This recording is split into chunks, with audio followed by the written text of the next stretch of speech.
नमस्कार दोस्तों, आज का पॉइंट है सबसे अंधेरा बादल। तो सभी लोग ध्यान देना।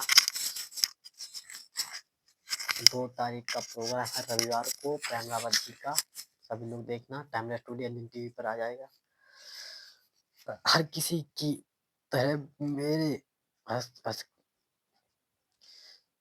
हर किसी की तरह मेरे भी अच्छे दिन होते हैं और मेरे भी बुरे दिन होते हैं। अच्छे भी दिन होते हैं, बुरे भी दिन होते हैं।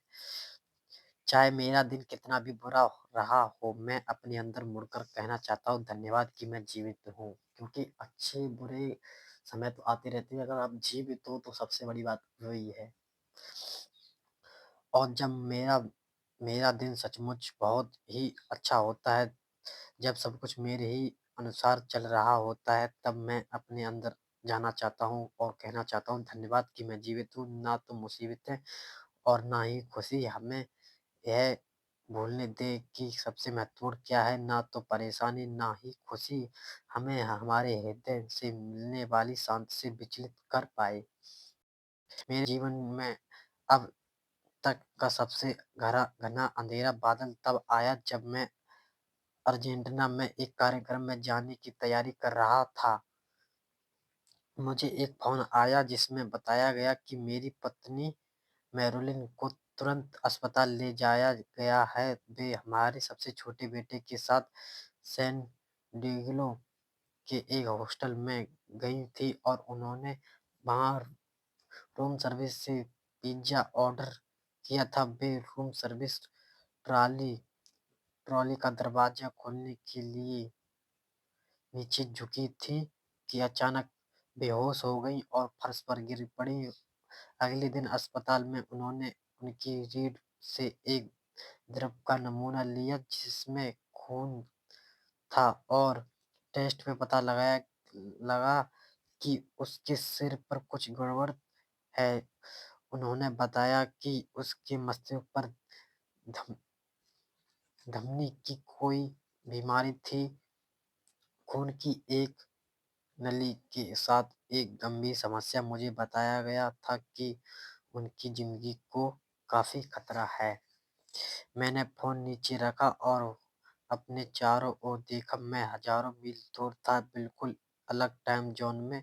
उस शाम मैं लोगों की एक बड़ी सभा को संबोधित करने वाला था, जिसमें से कई लोग सालों से मेरे आने की प्रतीक्षा कर रहे थे।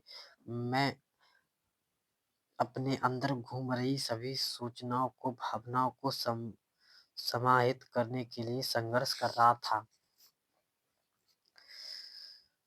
उस पल में मैंने बैठने और चुपचाप अपने आप के जुड़ने का फैसला किया। जब मैं ऐसा किया तो मुझे हज़ारों मील दूर होने वाली भयानक घटनाओं का वास्तविक भार महसूस हुआ, लेकिन मुझे आनंद की शांति भी महसूस हुई। मेरे अंदर बहुत शांत और स्पष्टता का प्रभाव हुआ था। मैंने अपने विमान को तैयार करने की व्यवस्था की और जब यह हो रहा था, मैंने कुछ खास श्रोताओं से बात करने के लिए खुद को तैयार किया।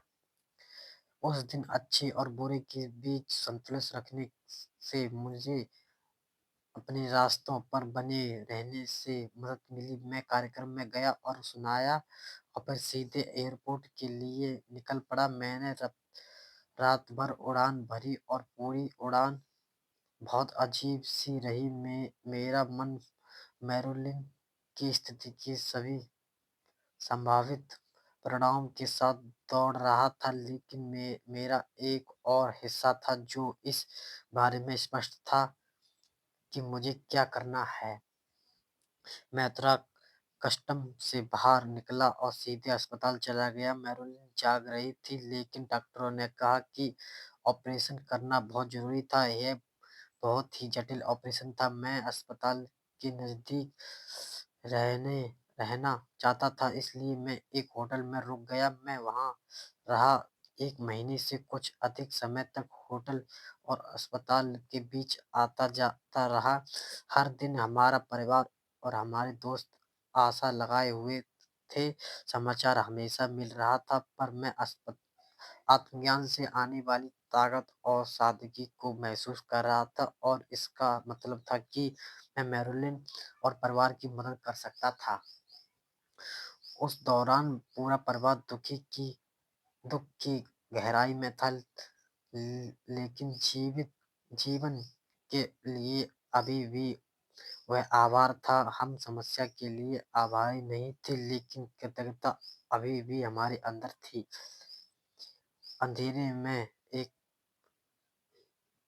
एक प्रकाश और प्रकाश जिसने हमें जो हो रहा था उसकी पूरी तस्वीर देखने में मैं सक्षम बनाया। फिर मैरिलिन की स्थिति में धीरे-धीरे सुधार होने शुरू हो गया और फिर वह घर आ गई और हमने वहाँ उनकी अच्छी देखभाल की। बेशक आपको पता लगेगा कि वह किस भयानक अनुभव से गुजरी थी। शारीरिक, मानसिक, भावना रूप से ठीक होने की हमारी क्षमता असाधारण है।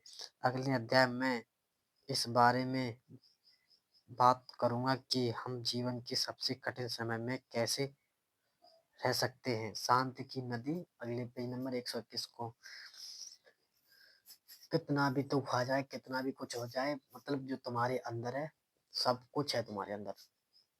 Thank you guys.